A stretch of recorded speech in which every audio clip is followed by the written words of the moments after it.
a minute, ma'am. Yes, ma'am. Please proceed. Okay, thank you. Silicon is the king of today's innovation. VLSI, very large scale integrated circuit or chip. From chips in your smartphone to the processors driving your electric cars, AI models, etc. Silicon has become the foundation of our digital era. It's not just a material, it's the heartbeat of modern technology. Very good evening to one and all present on this podcast. This is Dr. Renuka V. Thali, Associate Professor, Department of Electronics and Communication Engineering from KS School of Engineering and Management. I am also the CERA Execom member, Bangalore section. And your presenter for today's session. It gives me an immense pleasure and pride to introduce one of our finest personality, Mr. Apratim Chatterjee, analog staff engineer at Max Linear, with nearly a decade of immense expertise in the field of analog design and mixed signal design. Welcome to the podcast, sir. Thank you, ma'am. Thank you for a kind introduction, and thank you, Vamsi, Fajal, and the whole senior team for this event. I think very active. Thank you. Thank you, sir. The VLSI industry is at the heart of modern innovation, but it faces hurdles ranging from design complexity and rising costs to talent shortages and also supply chain disruptions. Sir, in your way, what are the biggest challenges today and how can the industry overcome them? Yeah, I think there are we are facing challenges at semiconductor industry at very different levels, right? So there are challenges at a global level that, as you have spoken, right? We are entering an artificial intelligence era, right? Till now, we were in the general computing era, so the workloads that we were working with are very different. As we are going with an AI era, right? We have already understood that the general purpose computing, the CPUs are not able to take that workloads, and that gives the huge boost to the NVIDIA's GPU, right? Going forward, there is a high chance, and I think there are a lot of companies that are working over there at that breaking the technology barrier and doing very specific chips, even more specific than the GPUs in terms of working with these workloads. Because we have understood if we are going in the conventional way, we are not be able to solve these problems in the given power envelope. So there is this kind of a challenge. We are going through a major innovation disruption into this industry at a global level. At a very local level, India is now trying to become a semiconductor superpower, right? And when we are talking about semiconductor superpower, it goes beyond becoming a VLSI R&D centers. We are among the top in the world for most of the companies in terms of R&D centers. But once we are going ahead of it, and now we have the ambition to become like the fab in India and OSATs and all these things in India, we need man force who are talented enough, who are skilled enough to take on those challenges. Because manufacturing chips is very different challenge designing it, right? So those shortage of the things are there. So it's a very challenging yet very fertile time to be in this industry. So yeah, I will say that these are opportunities, not just challenges that way. So focusing on electronics and communication engineering students, do you think this is the right time for them to gear up and look forward their careers in VLSI industry? Why VLSI? Why now? Yeah, I think I will take more holistic approach in this in answering this, right? And as I have told, like again, having so much ambition at a global level as in the India level, that VLSI now is at the most important point, right? So at a global level, if you see, right, the we told, right, that the AI workloads need these processors. So there are these companies like the startups like Revos, Tensor, and Dmatrix, all of them trying to solve the problem of this in a different way, right? They are basically targeting the problems from a different angle, and that is where the conventional computation doesn't work, and that's where things are getting interesting.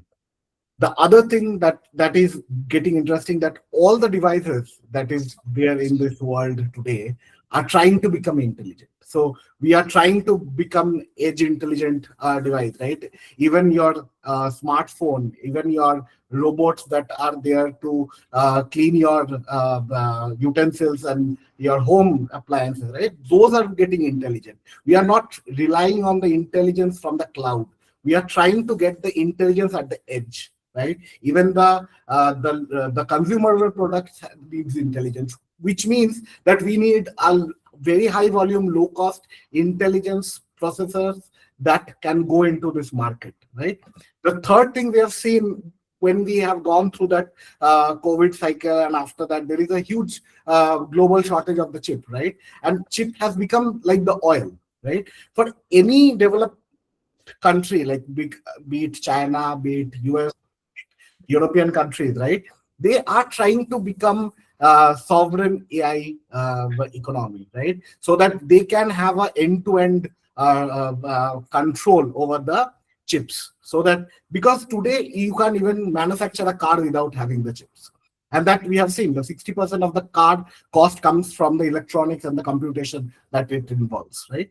So that is at a very broad global level. At a very local level, we are having the same things. We are trying with the India Semiconductor Mission 2.0, we are trying to get our own IPs. We have enough intelligence over last 40 years. In 1985, I think, when TI came in Bangalore and ST Microelectronics in Noida, right? We have started our first R&D centers. And after that, we have seen a tremendous growth in last 40 years, 4 decades in this India. We have enough talent in the design sector. Why can't we take that advantage and create our own IPs in India? That is what India Semiconductor Mission is talking about. The other thing is Make in India, right? We have a huge market that we can cater to. So why can't we do the fabrication? We can do the testing. Why are we limiting ourselves to the design? So that makes a very interesting mix for the engineers. I will say it's not just for the electronics engineers, it is for the computer science engineers. Even we don't talk about this, but going forward, for mechanical engineers, civil engineers, chemical engineers, every discipline, as the industry is growing, every discipline will find its place in this industry. I believe that. Sure, sir. Sure, sir. What you said is absolutely correct, sir. Because now India is not just an IT service provider. Now we are stepping one step forward, and we want to play globally among the semiconductor players already present. So we want to step in as a player now. So that's why we are trying to build a complete ecosystem in India. So for that, we need talents. So we need all engineering streams to participate. Well said, sir. Thank you. Moving forward, some questions on your journey from your student life towards your industry career. Did you always envision yourself working in analog design, or did that path evolve over time? So, Yeah. I think, when did that spark light up in your engineering life, or when you joined your master's in VLSI, that is at Vellore Institute of Technology? Yeah, so this is very interesting. Actually, I think it was in my second year of BTech, right? Third semester, when I first got to study about the transistors. That time it was BJT, right? And I remember Boylston, we used to follow for the DC analysis, Sandra Smith for the small signal analysis. And this is the first time I was actually very much impressed by the scale of the thing. So it's just not a mathematics for me. I think the physics underlying it is amazing. I felt fascinated, right? That, and analog electronics is something that I have loved through it. Then I tried to understand how can I get into this? How can I work? And and this is a place where the theory and your practical things goes very hand in hand. Yes, obviously, maybe some colleges, at least where I have done my BTech, I have got very less opportunity to work on cadence and all those things. I got it in my masters, right? But I think the fundamentals that goes behind it, right? That was something was very interesting, and that sparked into it. I took a master's in VLSI for that reason, and yeah, I think I was very much focused in getting there. But I will also admit that during this path, the journey has evolved. My passion has evolved. Yes, I still love the circuit part of it, analog part of it, but I started appreciating more on the overall chip design. Especially in my masters, I got to introduce with the digital front end design, back end design, and every aspect of the chip design. I think everything I started enjoying, but yes, analog again remained that. So I kind of pursued in my career into it. Yeah. Okay. Sir, like I want to ask one question that did you get your internship at Intel through your campus selection, or you tried separately like that? Yeah, I got Intel through my campus selection itself. Yeah, Intel was the second company in my college, and the first company I sat for is because I got to hear that Intel comes for a lot of profile, and yeah, there are a lot of teams comes. So I just hoped the first company was MediaTek. They were very focused on design validation and all. So I just wanted to give it a shot. That I will tell my interview that is there a chance can I get interviewed for analog team? Yeah, I was lucky. I took that lucky shot in that way because there was a point when I told my program chair that oh, can I, because I want analog design and there are more companies coming for digital profile. I told like can I sit for off campus and all. He told like give it a shot if you can get it here. But yes, I got it through on campus. So you got an opportunity to work in Intel as an analog design engineer, Yes. intern. Yes. So, not as an analog design engineer, I was part of the analog design team as an intern.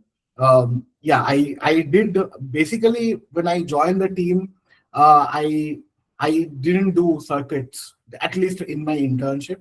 I started doing behavioral models, which are like writing Verilog models for a lot of analog chips. So these are used mainly for AMS verification and all. And then I did a spectrum modeling for DC-DC regulators. These are also not circuit design, but more on like if you want to do the loop analysis, stability analysis, and all you do with the basically GCVS and all the ideal components. So yeah, so I didn't do circuits during my internship, but it was more on modeling part and those part. Yeah. Okay. So you had that mindset because you were hired as intern to work in analog design engineer, but you got an opportunity to work as RTL designer. So how did it take that I time, sir? something that, as I told, right, as I got into MTech, I started appreciating more on like the all the aspects of chip design. In fact, there was a reason for it because I felt like if I kind of become the best students that year of VIT, then I can at least have a say that I get analog design role, right? And analog in that way is very selective, at least in the first few years, right?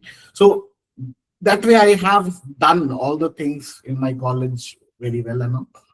When I got in industry, what I felt was we are there to do the job, right?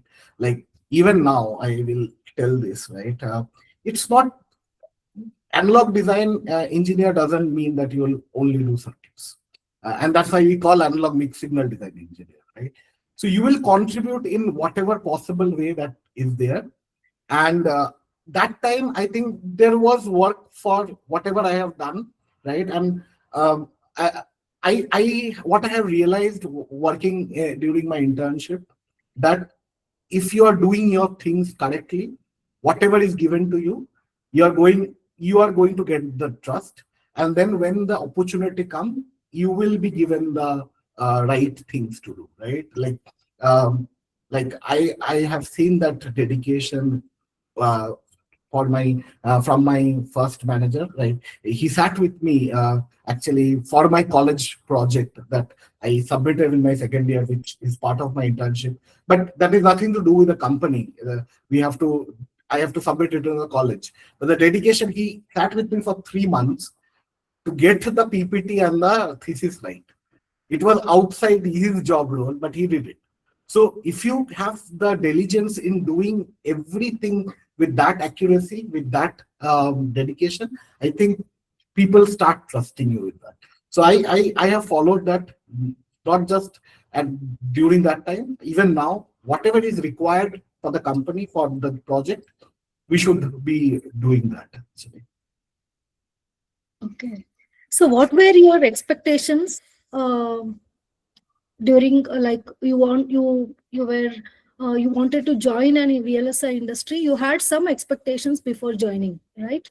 And when you joined VLSI engineer, I think were the expectations same, or it was a different environment, or you were shocked at the environment, or how was that transition from your student life to the as analog design engineer? Yeah, I think how I envision this thing, I never set an expectation, because I find if everything is predictable, then I don't get that thrill of doing something new, right? So yeah, that is very evident from my career. I have changed a lot of domains. I find like what is there in it. So that kind of things I always try it out. Um, yeah, there is some mindset shift, I will say, when I got into industry from academics. Uh, like when we talk about a design, right? We at academics we are talking about just the design, how to perfect it, how to make it, um, how to come up with a new architecture and all those things, right? When you're doing a design for a company, right, you have to have a very different mindset, because you are basically putting millions and billions of dollars into risk. So you have to have that risk averse thing, right? We have to talk about the yields. We have to talk about how I just don't have to design it, how I can test it, right? What can go wrong? With that mindset, I think there was a famous saying, I think by Andy Grove, that only a paranoid will survive, right? If I'm not wrong, it's by Andy Grove. It's very much apt when you are going into industry, because it's like you're doing with thousands and thousands of transistors, and I am saying now it's millions of transistors for a chip, right? So one thing goes wrong, one chip goes for a toss, and everything goes for a toss. You have to throw it away. So you have to be that diligent, that perfect in your design, that perfect in your validation, everything, right? That has to go into it. And that's why I think this, yeah, I have come across this thing that it's not about the million times you are doing things right, it's about the one time you are not doing it. And that will cost you more than the million times you have done things. True, sir. True, sir. So, what are the some common gaps you see between what universities teach and what companies expect? I think yes. I think there are layers to it. Like as we have like different layered of academics also, like right from IITs to the tier two colleges and all, right? So yes, there are a lot of there are a lot of gaps, and as I told, right, the gaps come because the intentions are different, right? Uh, In academics, we are going with a research mindset. We are trying something risky because we want to see if I push the limit, what happens. If I try this new architecture, what happens. That's the idea, and that's what keeps the research alive. When you're coming to industry, you will go to a proven architecture. You will have more understanding beyond the design, And I think that's how it should be, right? Because at academics, if you're thinking only about the whether it will 100% work or not, we'll never try the risky part, right? And in industry, if you always try the risky part, we will go out of the business. So there is those gaps.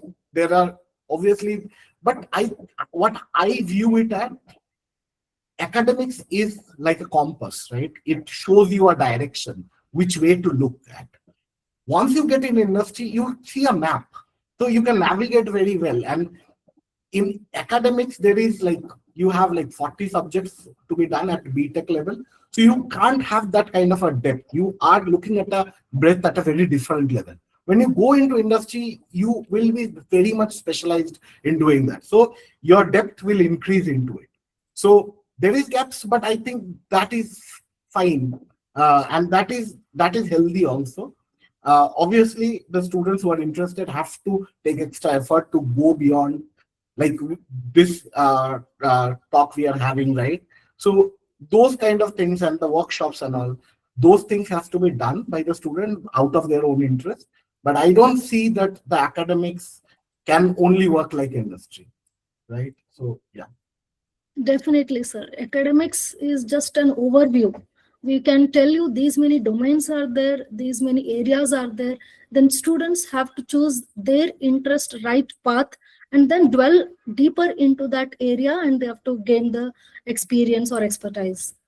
Right. Thank you, sir. So, how do software engineers contribute to the VLSI industry? Is there any role for them? Yeah, I think that is kind of the one of the most interesting question today, as we are going into this, right? So software engineers, I now believe that if not less more, it is equally important as electronics engineer in VLS industry. Whenever we talk about VLS industry, we talk about electronics engineer because we see the physics and the circuits and the wires and the voltage and currents. But software engineers are actually one of the most interesting and important domain today. There are two big areas that I think. One first is a EDA, as we know, right? That we, as the chips are getting more and more complicated, they're packing more and more transistors, right? EDAs always have been the battleground for computer science engineers, and then because they are solving the NP-hard problems through computational geometry and graph theory and all. But now there is an additional layer that can we use the AI/ML, right? It's not just VLSI for AI/ML, but AI/ML for VLSI. So can we use this AI/ML and the reinforcement learning and make the chip design more verification tools to be better, the PNR tools to be better with this, right? And can I squeeze in the time of chip design? So I think there is a tremendous amount of work that is happening from a computer science for a computer science engineer, and there is a very vast basically talent requirement in that domain.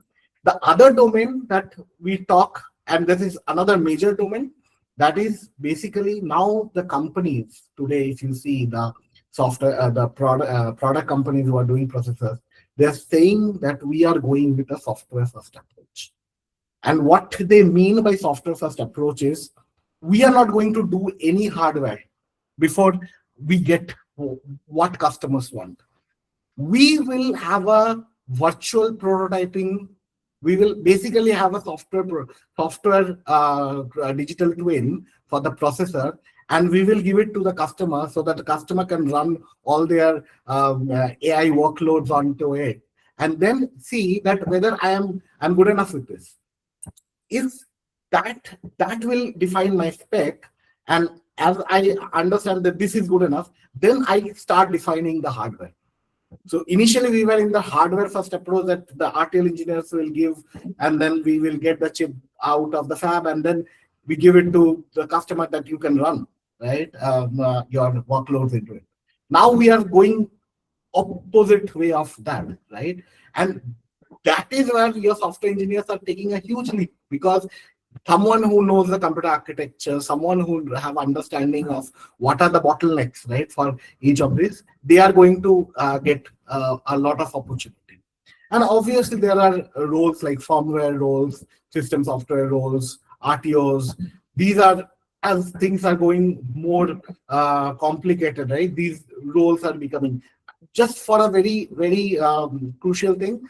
Post silicon validation today, a lot of to run the automated testings and all, right? A lot of codes are being there. So that's those roles are even becoming more important. But there are new roles and new opportunities that are also coming. So software engineers have to look at it like a I'm solving the system software level problems rather than looking at it as a physics problem, right? So I think that it's incredibly important for the industry that we get the best software minds today. Okay, great, sir. So far, electronic students who run behind IT companies or IT job roles, and now the reverse is going to happen. So AI and software computer science students also can give a try at VLSI industry. So there's a lot of lot of demand for those engineers also, as you said. Correct. I will take this in a different way. I think there is not going to be a hardware or a software company in that way, right? Today we see Microsoft, Google, Amazon. They are all doing their own hardware, right? Because they have understood that the problems we are going to face tomorrow or the future, right, are not going to just get solved at a software level, at application level. So it has to trickle down to the hardware level, and that's for that you need a custom hardware to be made. So everyone today, the biggest of the biggest software names are coming down and saying that how can we go and solve the hardware problems, which will help me solving the software problems. It is not going. So I think that barrier between the hardware or software is going to get vanish, and I think engineers will have more interdisciplinary, they have to take up more interdisciplinary role, learning for going forward. Great, sir. Great. Sir, now semiconductor ecosystem is accelerating in 2026, right? The government, under the able leadership of our beloved Prime Minister Narendra Modi, sir, he has launched recently Semiconductor Mission 2.0 with around rupees 1,000 crores allocated for this financial year, 2026-2027, focusing on indigenous equipment, materials, and IP creation. And recently we had Micron Technologies ATMP, right? Assembly, testing, mapping, and packaging facility in Sanand, Gujarat on 20th Feb 2026. So, and also tape out of Wuhan one first indigenous RISC-V system on chip. All these remarkable moves definitely gives rise to an important question. That is, will there be a significant contribution from other disciplines apart from electronics and software engineers? If yes, what could be their job roles, sir?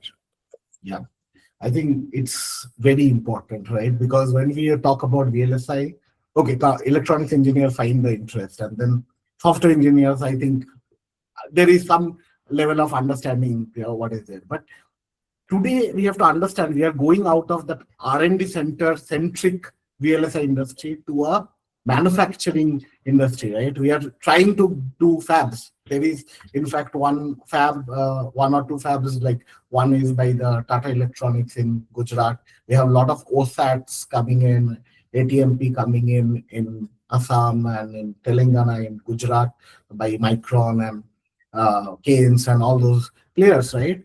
Which means that we are entering a new phase of VLSI industry, right? We are going out of the basically the design-centric mindset to a manufacturing and end-to-end product ownership mindset, right? Now, semiconductor to me is a highly precise, highly precision-based manufacturing industry.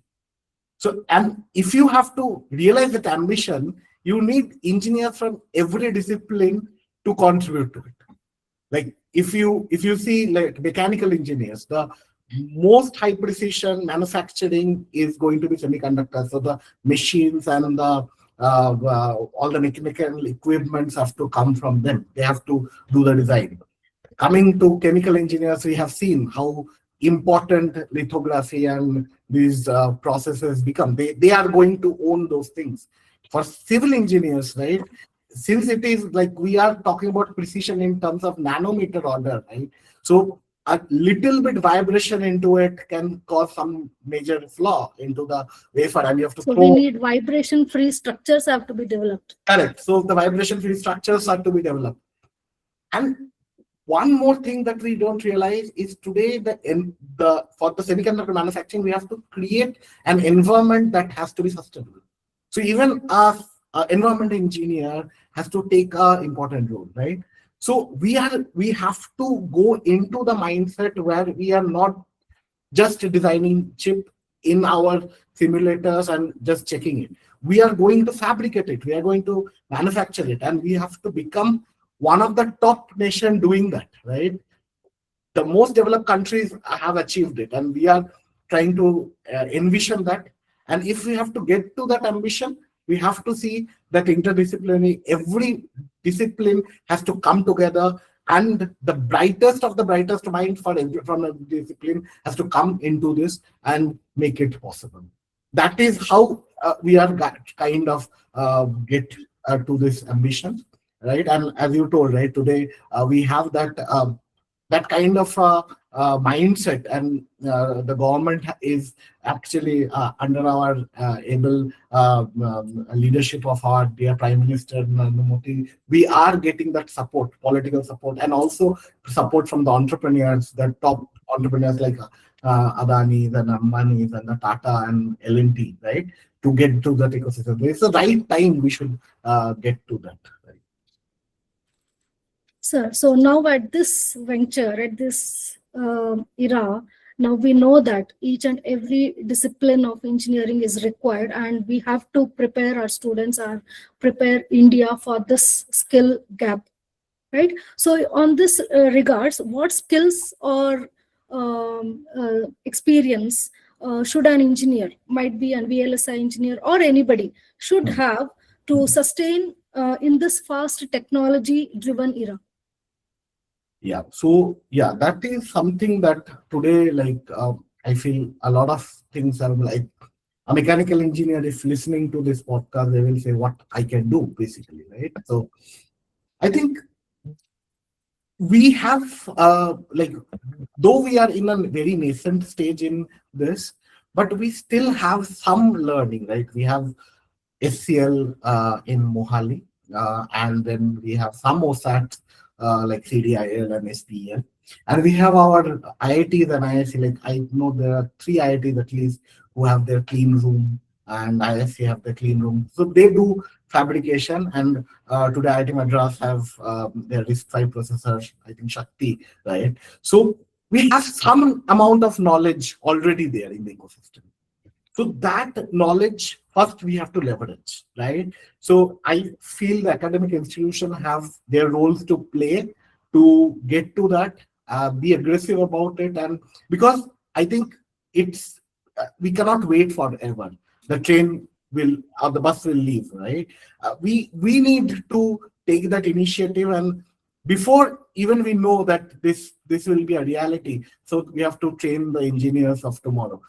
I can probably think like the student who is doing mechanical engineering in the first year probably will get a chance to work in SAN on the fab, basically, right, going forward, or on OSAT, right? So that how close we are to that ambition, right? So we have to inculcate those values. Like I told, like it's a high precision manufacturing industry, so we need to have that mindset.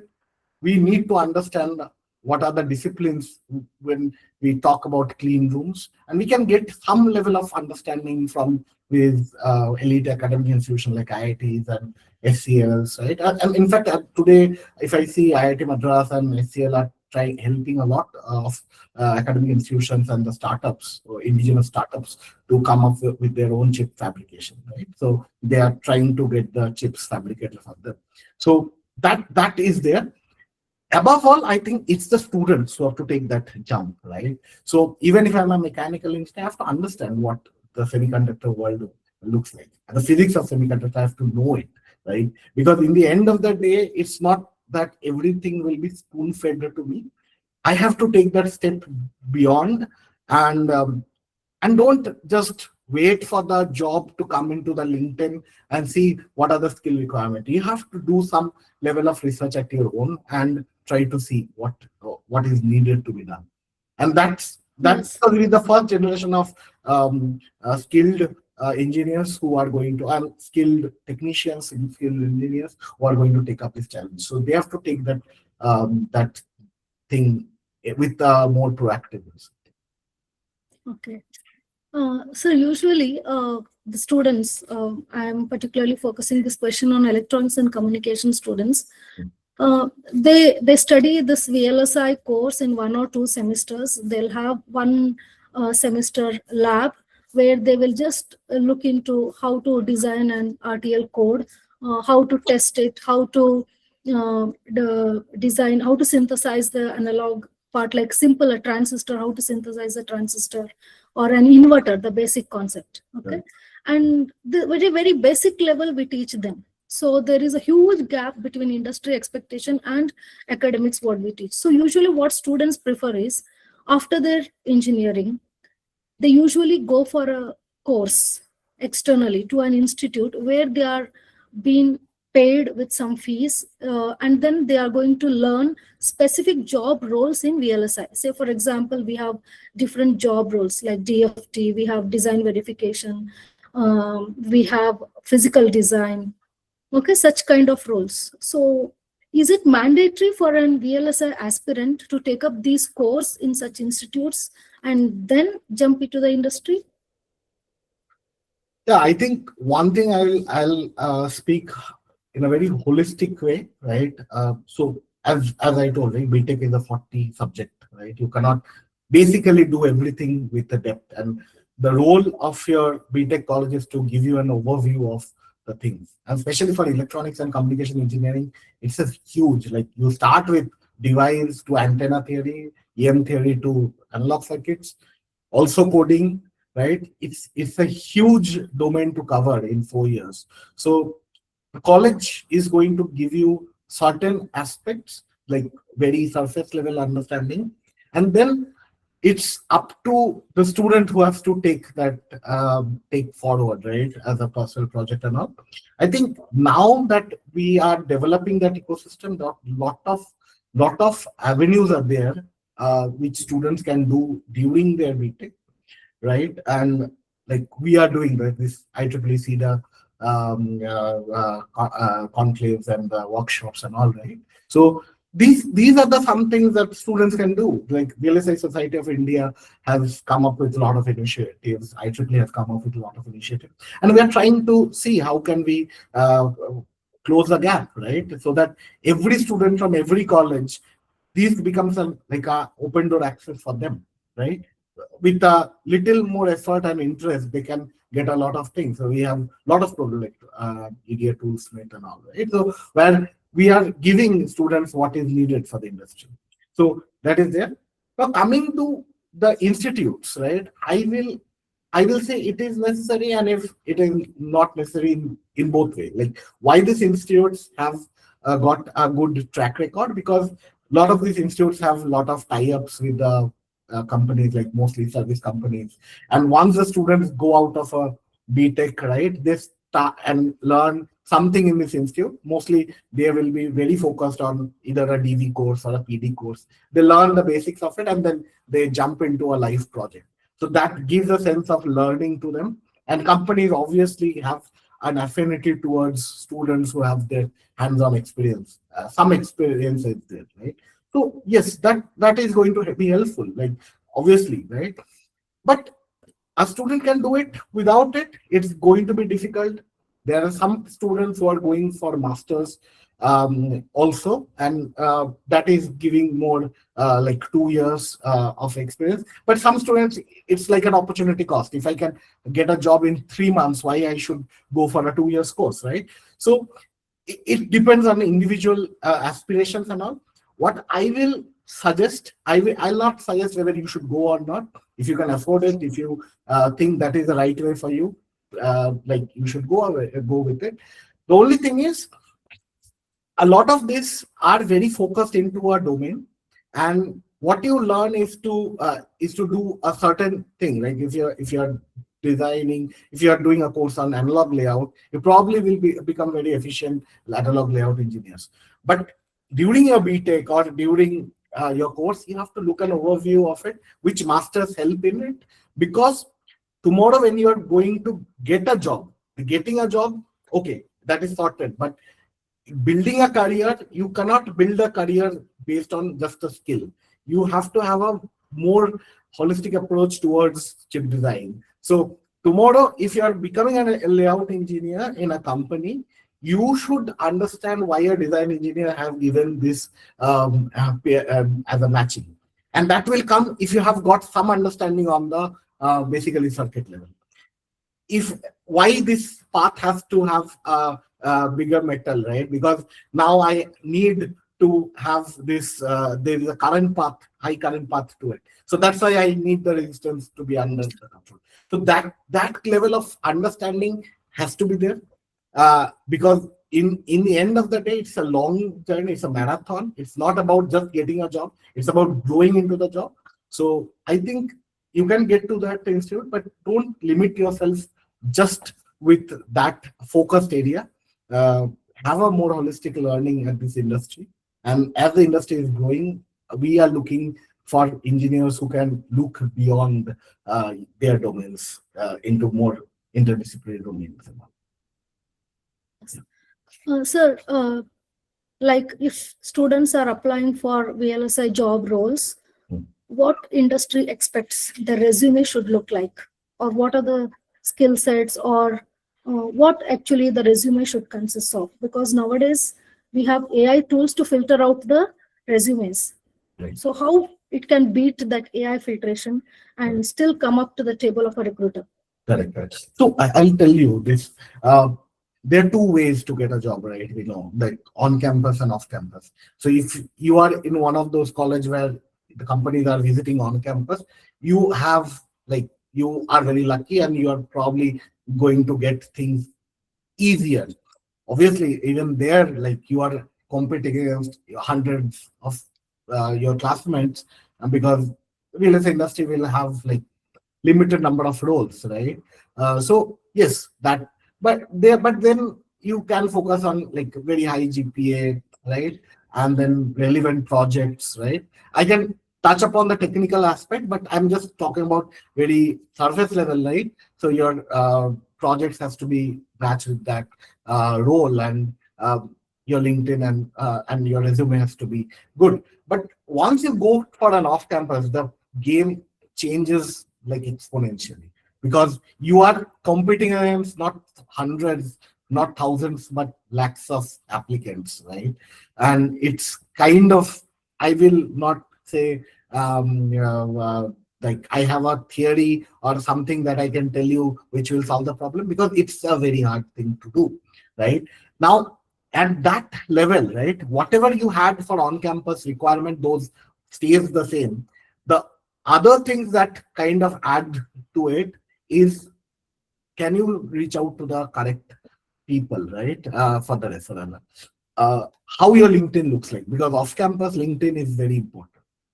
So for that, what I believe is, today lot of resume, 99% of your resume don't reach the hiring manager, because you have just like done a lazy work. We engineers have always a tendency to do last minute problem solving, right? So one day before exam we'll do it, right? So once you get a company coming, we kind of do a resume, and then we send the resume to 10 different places, for a management consultant role, for a this role, for a semiconductor role, and all, right? So what it shows, first of all, you're not serious about applying for those roles, right? And secondly, you are not focused. You don't know what to do, right? So if you're doing that, and if you are not applying for a mass recruiting company, you're going to get rejected right away, right? Because your AI will filter out, and there is no keywords that kind of matches to the job requirement. So you get filtered out right away, right? Now, let's say you have done the things right and you know what you need to do. You have to have a domain specific resumes for that, right? So obviously you will have something for the software, you will have something for the off campus or the hardware roles and all, right? So that discipline has to be there, right? It's not even in VLSI industry. If you're applying for a verification role, you have to understand why you are applying for a verification role, because you have done some relevant projects there, and then apply for it, and then tune your resume like that, right? And what I see like today, you put everything under the hood, right? And like you have done probably 10 projects, you put all the 10 projects. Understand, even if you get selected for the interview call, right? You pass that AI barrier and get an interview call, you are going to get questions from your resume, because that's the only reference that they have got. You're a fresher, right? So if you're not confident about something, don't put it, right? You cannot bluff in your interview, right? So be very, very particular about what you want, focus on that, and make things like that, right? Especially for these kind of roles. And from a technical side, I think I will say that digital is more like, since it has more jobs, right? So Verilog, system Verilog, right? These digital IC, digital logic basics. Um, these are kind of important. Like these are like problem solving skill. I think that is also very important, right? Like, can the person learn, right? Because maybe I don't expect someone to have an whether they have done a UVM project or not, but can they understand what is needed to be done? So that is interesting. Even the backend, the STAs and all this, these are these are okay. I think the basic, like and for analog, I think like even now at my interviews, right, I face the problem parsing. So your basics always remain the same, right? Your lab inverter lessons cannot go away, right? That is your base. So yeah, the base have to be strong. So the technical things, and also like I think it's more like beyond that, people also look at okay, I is the person having the right soft skill, is the team player or not. Those things also come into picture, but I think like those are non-negotiable skills also, right? Like if there is an attitude problem, you cannot do something. So I think holistically you have to, these are the things which has to be kept in mind. So can you just share one experience in your career, where soft skills played an important role? I think a lot, right? Today, that when we started discussing, right, you asked me like, I was an analog, I was absorbed as an analog design intern in my team. Why I will write a very nothing. So if you're stubborn about it, right? Like why will I do it? Then obviously you people cannot work with it. Like understand, interview is not like a test. Interview is like a discussion where the interviewer is looking at you as a potential colleague going forward, right? Are you easy person to work with or a difficult person to work with? They will judge you based on that, right? So that kind of thing, right? And like whatever is needed, like in my career, since I had a decent understanding of the digital side, I lot of time I was the person who was doing the handshaking with the digital teams, be it closing mix signal STA or those things, right? Or talking with the AML validation team, right? A lot of things was required, and I was doing that thing without, even when I joined as an analog engineer, and after that, when I spent time in it, I was doing that, and I believe that because for me it was what I can deliver and how I can contribute to the project rather than what is my role. Am I doing circuits enough or not? That's the thing, right? So I think that mindset has to be correct, and I felt that helped me actually. Yeah. So whatever job role you join into as, but your mindset has to be proper, correct. So you should Yeah. have a positive attitude. You should be very willing to work in any environment with anybody in whatever projects you are put into, right, sir? Correct, correct. And I think that's very, very true for a fresher. Essential. Okay. Essential for a fresher because basically you should be the most enthusiastic person in the room, right? You should be the one who learn everything whatever they are getting, right? And for me it's more a typical case. I have gone into different roles, and even in my last role when I joined, it was a very different role from what I have done in my past. So I always go with the fresher mindset, and yeah, that helped me, I think. Not having the ego that this is I'm that much experience, I am hired for this role. If you go with that thing, I think that really helps. Okay. Sir, suppose now you know what is the scenario in VLSI industry. You have been working since a decade almost. So if I give you a chance to go back and rewind your time with all these knowledge and skills, like what would be your suggestion for a student? How he should prepare his roadmap for an VLSI industry? I think the mistakes we do shape us what we are today. So I'll not go back and say that I want to change this, that, and that. Right?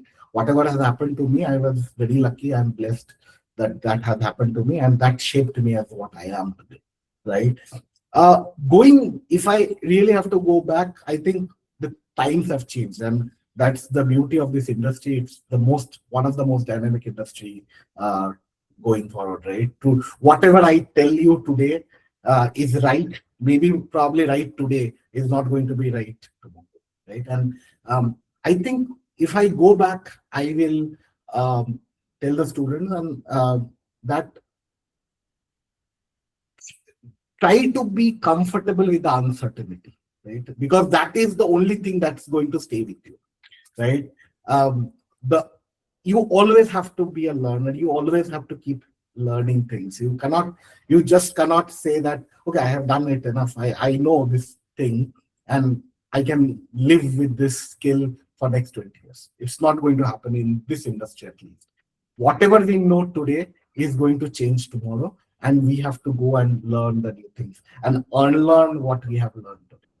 Obviously, there are some basics that remains the same, but fundamentally things will change, right? And I think that is one thing.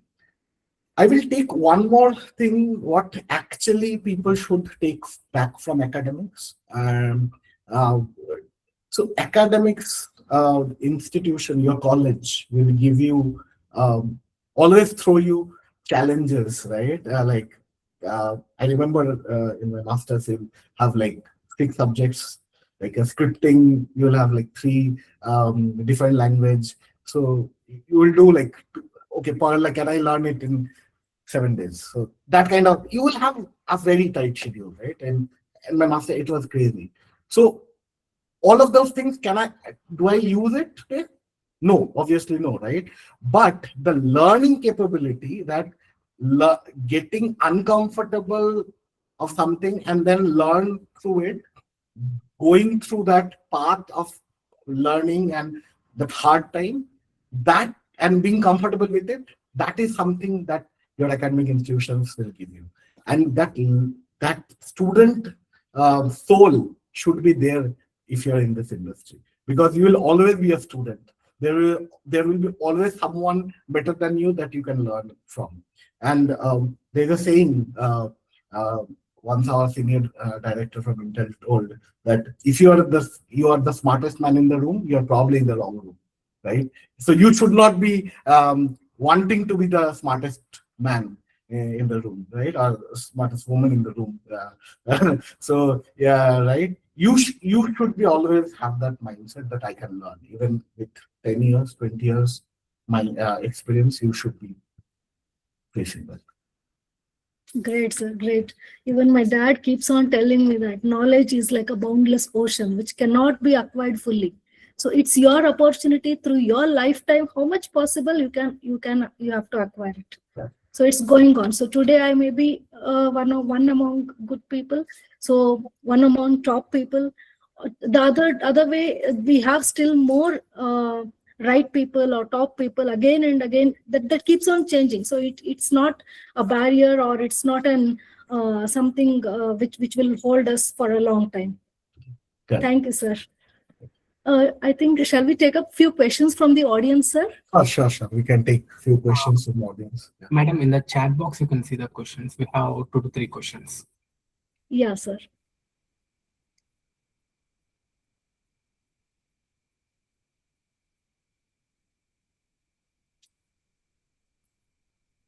Okay.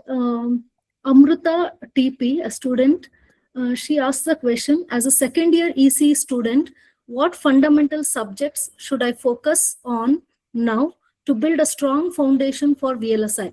And what tools I have to learn? Yeah, so I actually don't know the exact curriculum in your college. What are the subjects that they're in second year? But I think the second year is the first time, because first year we are mostly learning the generic subjects we do in 11, 12. Yes, basics, we'll have physics, chemistry, like that. Okay. That was the case for me. Uh, Mm. The second year is the first time you got introduced to the fundamentals, right? So we had circuit theory, analog electronics, digital electronics, probably M theory and all, right? So these are the most important subjects, right, for your career, right? Uh, I'll come back to the tool part. The reason I'm telling this, if you see the gate questions, right, most of the questions come from special control theory, circuit network theory, and analog electronics, digital electronics, engineering, mathematics also, right? Signal systems and all. These are mostly taught in the second year time frame, in the third and fourth semester. The reason they are asking this question, because they have the mindset, right? These are the people who are going to become the top gate ranker, are going to go and study for the masters into VLSI and other discipline. The reason they do it, because the fundamentals are the most important going forward. If you don't have, it's like making a skyscraper building. If you don't have your fundamental, your foundation to be very strong, you cannot have a skyscraper, right? So these are the foundation that you will learn for electronics engineering. So I think second year and I think third year, first semester, these 3 semesters are the most crucial subject, because you are learning the fundamentals of it, and after that you start going more on application this thing, right? So VLSI is an application subject. Yes, you will learn it, but if you have done your analog electronics correctly, if you have done your digital electronics correctly, you will know the fundamentals of transistors, and that will help you in understanding the inverter much better, right? So that is where things are important, right? And coming to the tools, yes, you will need those tools like Cadence, Virtuoso is there for like all the schematic capture. For Verilog and all, we have the silence tool. In fact, there are online platforms like EDF Playground where you can do all the Verilog, system Verilog scripting kind of things. But one thing, understand, even if you're doing something in Cadence Virtuoso, what is it, right? If you're doing, let's say, a circuit design, these are very, very sophisticated calculators, right? That's what they are doing. They are basically calculating your DC point and doing all the nonlinear those things, right? Whatever the models are telling. So you can be a spice monkey and just run more and more tools and just think that you're doing some project, or you can take the right approach where you know the theory behind it, and the theories will come from these semesters, and then when you do those design in your tools, you can correlate to what is needed. So I think, yes, we will have tools that are important, but stop becoming like just a spectre junkie where you just do simulation. You should have a backing with a theory, and that happens in this year. Theories, I suggest that theories are from practical aspects. So again, looking for theory, then again practical. So from practical comes the theory, and from theory, so they are not two different parts. They are already embedded within. So if you're good at theory, you can do good at practicals. And if you have sound knowledge in practicals, you can explain it better. I think that is the way it goes. Sure. So second year subjects are very, very basic. Like as you said, we have electronic circuits, we have digital system design, and we have Verilog language for them. We have signals and systems like that. And in the third year, they study application wise. They have computer organization, they have operating systems, they have VLSI Right. in the Right. third year. Right. Right. That's why I think the second year is most important. Uh, Right. Most That- important, sir. Yeah. Okay. So when I take up my VLSI classes, I will have to brush back the digital Yeah. system design concepts, and then I have to come back to VLSI. That's the way. Every time students forget as they pass on to the next semester, because Yeah. their study will Because, be only exam point yeah, of view. So this correct. is Correct. the That thing is the students should principle, understand. actually, that we are not doing this for the exam, right? Yes. This is a foundation that you have to build upon. So we can't say now there will be any unemployment. There is employment, but we need to have right skills to beat that, to get that job, I guess. Correct. One Right. question, Yes. Yes. yes, sir. Girish sir has asked a question. As I understand, material science in general and solid state physics in particular are not taught in detail in engineering bachelors. So my opinion is that this is a big drawback for VLSI students. Mhm. What do you think, sir? Is I it think required? yes. I think yes. As Vishwar has rightly pointed out, but we have device physics. I think in our BTech curriculum, material science to a thing we are not there, and I think that's exactly what I was telling. Right, as we are going to uh, come out of that design centric mindset and R&D center mindset to a full-fledged semiconductor ecosystem in India, we need to train engineers differently, right? And which means that we will need chemical engineers in our fabs, we will need the mechanical engineers in our fab, and they have to teach in a very different way. And these are the things which will actually become more and more interdisciplinary around this industry. So I completely agree. Today, we are not doing the due diligence. The academics has to go back um, and do the course correction and the fine correction for their curriculum. And I think that is a ever going process. It's not like it can be done once and then you are good enough, right? You have to have a continuous loop, feedback loop to that. And the best way is like alumni engagement and engagement with programs like this, right? Where the industry people can come back and give feedback, whether just for an example, right? For my for the IIT, right, we have a very updated syllabus, and for scripting, right, we used to learn Perl and TCM, right, and then I just felt like I was just giving a feedback, right? Can we include Python also? We already had a very good thing, and but if we include the Python, it would be better, right? Like uh, and people can learn it, I think, right? So Python I is think introduced, sir, already. Python I, language is there. it is introduced now, right? And Yes, that yes. that happened, I think, 2018.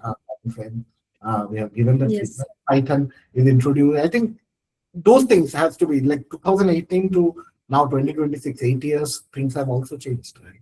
So that continuous course and fine correction has to be done. And yeah, I completely agree with Girish sir with this. So one question my student asked me personally, like, how is this work environment in VLSI industry? Very exhaustive or we can manage? So how will be your work-life balance if you join an VLSI industry? I think work-life balance depends a lot about you first as an individual, then with your team, and then lastly with your company, and then with your industry, right? Right. So yes, it I will not say that it's going to be easy ride, at least for the initial few years, because you are going to learn so many things, right? It's going to be overwhelming experience for you, right? Intellectually overwhelming, mentally overwhelming, and everything, right? But yes, there is a joy of learning things, and that will keep you sailing forward, right? So work-life balance, if you ask me of just doing the task, there are a lot of good companies which value work-life balance, but then you will be the one who will go back and try to upskill yourself beyond your work. So that way, kind of can get hampered in the first phase initially. Things get you get habituated. There is a pattern to this madness, right? So that things gets accustomed to you, and eventually, yes, some roles have more tight deadline. Like whenever we have like a tape out and all, things goes little, the work life balance little suffers, and then we also get a cooling period, right? Especially for the big companies where the cycles are for longer time, like for 2 years, 1 year tape outs and all. So that's, yeah, So that, early years will be somewhat exhausting, yes, but if you're passionate enough, then definitely that can drive you for longer years in VLSI industry. Right, yes, sir? yes. Okay. Yeah. So one more question from Ruchita H. What kind of projects would you recommend for students who want to pursue a VLSI internship? Since there are limited off-campus opportunities for freshers in the VLSI field, how is the industry addressing or handling this situation? Uh, First question, actually, the projects. Normally, I don't recommend projects because kind of people get too much associated with what I say, right? Uh, I believe that like what projects are going to give you is hands-on learning, right? So how you're going to get it, that's more important rather than what exactly you want to do, right? Because today, if I say like you need to do some risk processor, basically, right? People will go and see, oh, what can I do, right?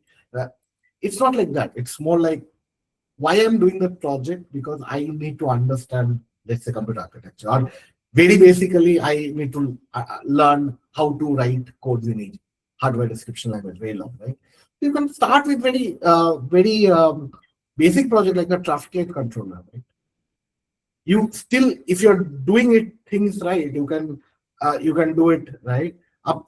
Pattern recognition code, right? You can do a lot of things like overlapping pattern recognition, non-overlapping pattern recognition, and then can you do it with melee and mure, right? So all those things, right? So how you explore that, it's up to you, right? And that I think that's the right approach. There are a lot of things are which are available, this thing, and in industry, right, nobody tells you it's like a closed book exam. It's an open book world, right? Everything is available in there, right? As I mentioned, media playground, there are a lot of existing codes are there. You can even go into that and let's understand UVM, right? You have probably got to the theory, but how actually that is written, right? Like you have a design and then you will test bench for that. You actually go and learn from there. You always don't have to write it. So that is the thing. Yes, obviously there should be one or two projects which you have put a lot of effort to and probably take the latest papers and do those. But also for a very generic things, like if you want to learn other things, you cannot do projects in all 10 things, right? So you have to get learning from more hands-on learning, doing small projects, learning from internet. For analog, we know, right? You can do a differential amplifier and all. It's not about doing the best DC-DC regulator. Nobody in industry expects you and a student to do that, right? But if I do a differential amplifier or an op amp or a two-stage op amp, and I have done some level of compensation to it, can I explain why this compensation I think it works, right? So that level, right, of understanding, or why you think this needs too much. If I make the W by L the same, but increase the W and L to be twice, what do you think the mismatch will look like? Again, it goes down to theory, right? So, so yes, I think whatever you do it with that kind of logical mindset. That I think that will help you in the industry eventually. So no need to go into deep and do some novelty projects. At least you should have hands-on experience on few interested small No, blocks. no, you Uh, have to do it. You have to do it, but one or two is good enough, right? okay. Um, One is also good enough, uh, uh, but not for all the subjects. Like you can't do a novel project on scripting and then for analog, for digital, for everything. It's not possible. Humanly, it's not possible to do that. Awesome. So yes, do one or two very interesting things where you find most interest, and for the other things, you have to get more like even lab work, right? If you put lot of effort and understanding why this lab is being, go beyond the syllabus. If you do that, I think that is good enough. Great, sir. So we have one question from Lakshman, sir. He has raised the hand. Sir, can you please unmute yourself and ask the question, Lakshman, sir? Oh, did I raise a hand? Sorry, I didn't realize I was just in the walking in the park. It was interesting discussion. I just want to make a comment. That's all. I mean, as Pratim told, right, it was a wonderful discussion. I just want to add a comment to it, not a question.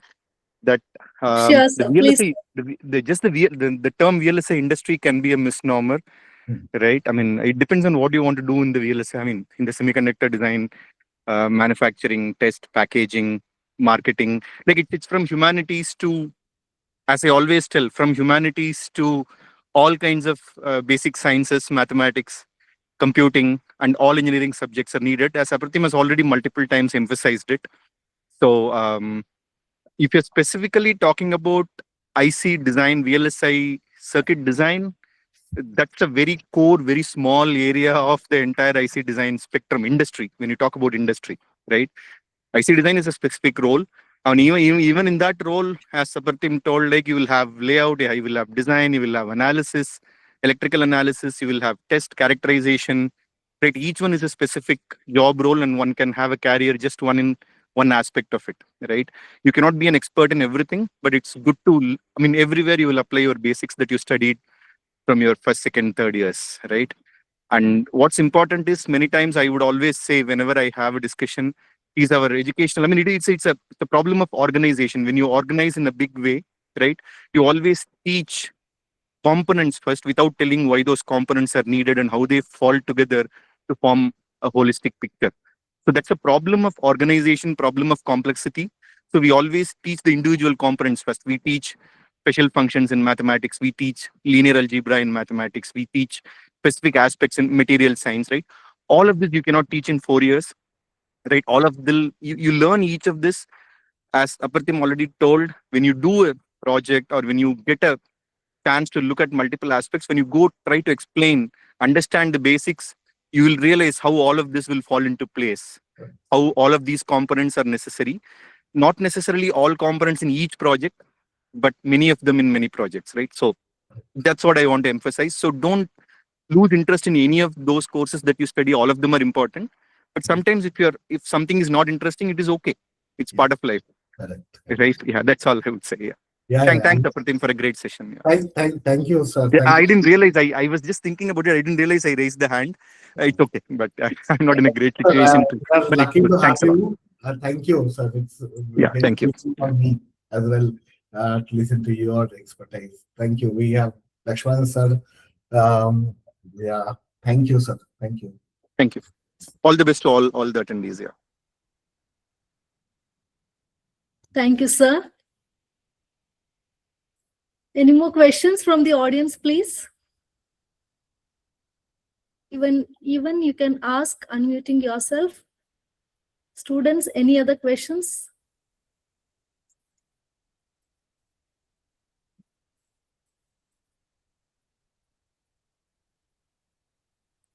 I don't think so. I think Girish, sir. Yeah, Girish sir, please. Yeah, can you hear me? Yes, Yes, sir. sir, you're audible. Okay. Anyway, thank you once again for this broadcast on this, podcast on this great topic. It was very interesting. And I will add to the same question, whatever I asked. Actually, I want to ask Renuka. Yes, sir. So why is that there is less emphasis on solid state physics or material science in engineering courses?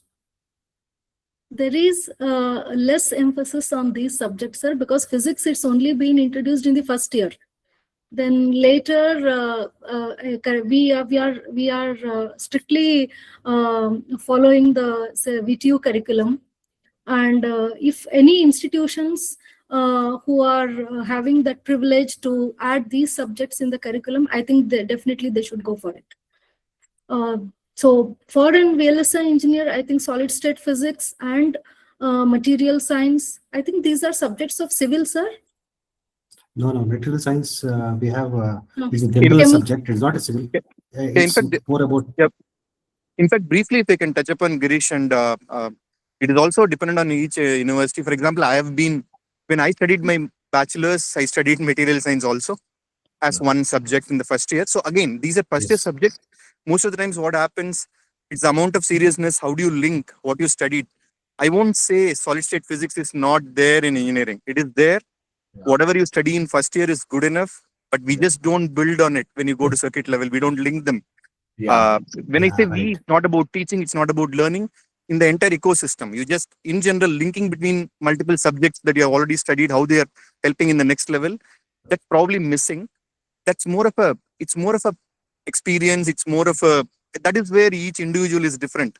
People who link them well become successful in their life. So that's what I would say. I would say, like, I mean, I've been a part of the curriculum committee in Anna University for all the 200 plus colleges in Chennai, I mean, in Tamil Nadu. It's not true that, like, we don't have semiconductors. Semiconductor physics. We do give reasonable introduction of semiconductor physics. People study what is MOSFETs, BJTs, etc., their basic characteristics. But material science is probably a little too much, because material science is needed if people get into manufacturing side of chip design, which is more of physics plus mechanical engineering aspect. There is less of electrical engineering there. Rather, I would say less of VLSI design there actually. So that's why. So VLSI design is a vast field, including semiconductor manufacturing. If you And want to only one understand, subject is introduced in the third year, sir. Only one yeah, subject. yes, yes, and So, also there are a lot of these are also introduced as available as electives in theory, but again, you won't have so many professors available parallelly to offer these electives. That's another problem. I think things are evolving. Like now, IITs are sharing their credits, right? Now, if one institute is good in offering material science, another institute is good in offering semiconductor physics. If they're available, you can do courses, you can do NPTEL courses. I Yes. think you can share credit. So these are possibility. Now, having expertise everywhere in every college, every institute, every campus is also a challenge, right? So, Yeah, so given yeah, but all at of least that, I think yeah, I think the open environment, only difference I would say between the more advanced Western countries versus India, not Western, I would say, even in Singapore or elsewhere, right? I mean, Japan is the open curriculum where you have open credits, you can share courses between campuses, things like that. I think that's going to change the ecosystem a bit, where you can choose where things are strong. I mean, where a particular subject is strong, you can take courses from there. You can spend one semester in one, depending on your interest. Things like that will help get better. But I would say, like, material science is important as an introductory subject, and then depending on people's interest, they can either go in deep or not. It can be done again. See, that is where looking for a job immediately after bachelor's is also a misnomer sometimes, because that specialization you do during masters, 1 or 1.5 years, now you have understood the basics without jumping into the industry. Not everyone, it may not be possible for everyone given our societal system, right? Socioeconomics. But that is where if you either do masters or go spend some time in the industry and then do a part-time masters or some certification courses, I think it's a lifelong learning in general, right? So you can always find ways to learn, improve your learnings, get to details where you want to gain expertise and specialize in. That's how you should look at life. Everything cannot be too much of introducing all the subjects in 4 years is also too much. Then it will become a nightmare. Definitely, sir. But I think at So- least the awareness of the importance of solid state physics, I think should be increased among the students. For awareness, we do have courses and syllabus. It's a matter of now. It's training the trainers, training the teachers and lecturers, and then how the ecosystem is explaining those information, related links between them. All of us are learning together. I think that will evolve.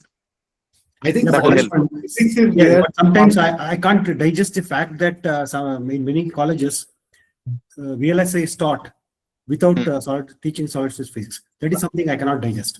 I think solid state physics has a decent amount. I don't know, and VTU, at least in my BTech, I come from a No, government. in VTU, yes. In VTU, yes.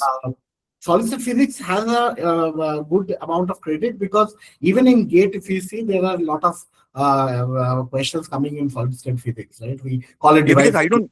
I would go with the upper theme, right? I don't remember maybe last 10 years, I don't know. I'm not following the syllabus in Bangalore, but in general, I have not seen before that any electronics and communication engineer coming out of the college without studying solid state physics. Correct. The junction. Whether they I have think forgotten, whether they have VTU not has- given importance, whether they have forgotten, that's a different point. But it has been there in the course. It was there. It was But I a think 4 grade VTU has subject. diluted recently, and I think it is not taught to the extent it should be. Okay. Yeah, and I will tell you, there is another aspect which maybe we will discuss in a smaller forum about some of the challenges also, right? So, introducing specializations like VLSA at bachelor's level will also have its uh, limitations, both positives and negatives, because you are too much specializing during bachelor's, right? Trying to do specialize in AI, specialize in IoT, specialize in then obviously when you have to bring in advanced courses in the 4 years, you have to let go of a few courses. That's the problem. You have limited number of Def- hours. Yeah.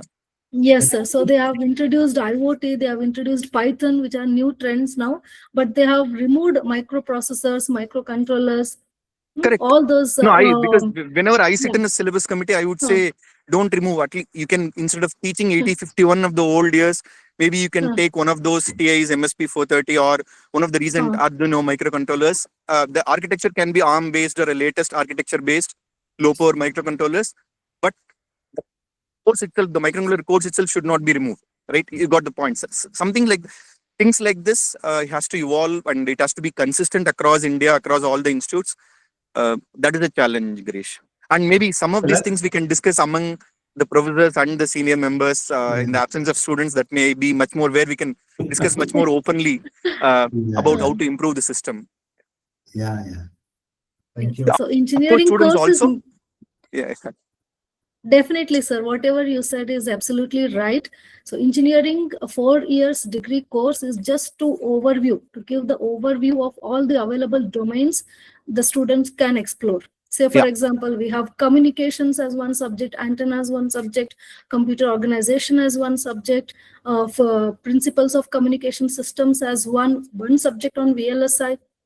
So for it's example, like introducing if you go correct, if you go to Singapore or if you go to Europe or any of those places where fundamentals are given more importance, right? I'm not saying whether they are better or poor. I'm just giving an example, right? We don't have specialization in bachelors like VLSI, IoT, cyber security. All these are not special, or they are not degree courses at bachelor's level. You do them as specialization at the master's level. You can take them as electives, right? But now we are telling BTech in electronics with AI in specialization. There actually you lose. Yeah, you're concretizing your electives instead of giving the freedom. As students progress, go to the next level, they may learn more, their interests may change, and when it is open electives, you will choose your own courses. When it becomes AI, then you are actually, what has been an elective, you have made them as a core course in the 3rd and 4th year. It becomes a little rigid, right? So it's right or wrong, I cannot comment on it. It's a trend now. We will see the effect of it soon. Okay. I think we are at the top of the time. If there is any sir. question, we can do it. Maybe one. Yes, sir. So no more questions, I guess, from the audience. Okay. Let's wind. I think we should wind up as the time is running short. Okay. Thank you. One question I saw in the chat. Somebody has asked one question. There is one question. Okay. Okay. Nirusha. Okay. Nirusha V. Looking back at your 8-year journey in analog design, what is one thing you wish you had learned earlier as a industry?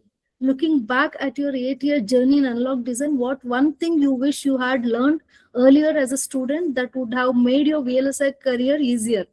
I think we had picked up this I think question. I'll take it on a lighter note, and that is fundamental. I wish I could tell my 8 year back, like when I was a fresh, I can tell myself that the journey is not going to be easy. Somebody told me that it's like doing that thing, right?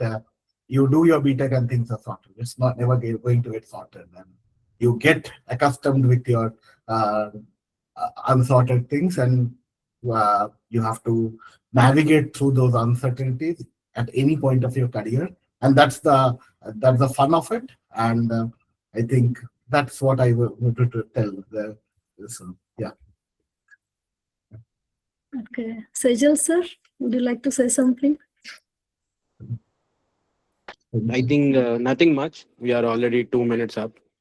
I think thank you, ma'am, for moderating the whole session. Thank you, Apratin. And thanks, Lakshman and Girish, for your inputs. I think it's an overall good session. I think you have answered a lot of questions which students have.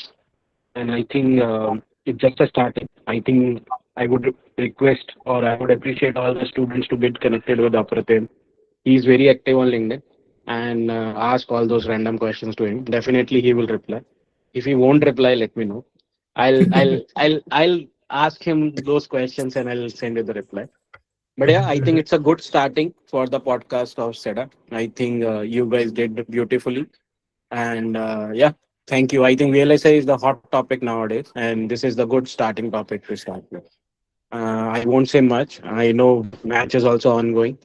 Everybody is waiting to end this call. Okay. So Yes, thank you sir. guys. Thank you till the end. And yep, that's it. Thank you. I think Vamshi, can you please share feedback form? Ma'am, feedback form will be shared after taking the attendance via Google Meet, ma'am.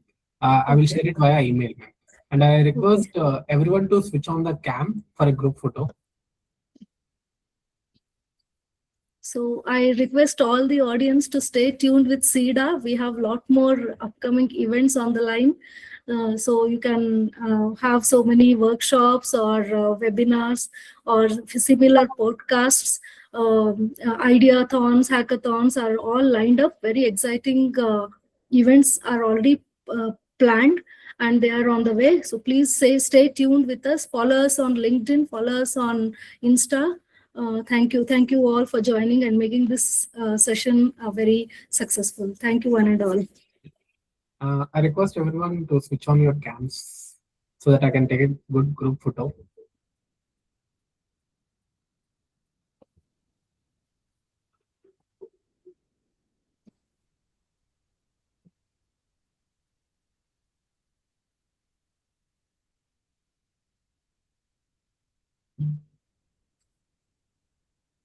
Okay. On a count of 3, 2, 1, please give a smile.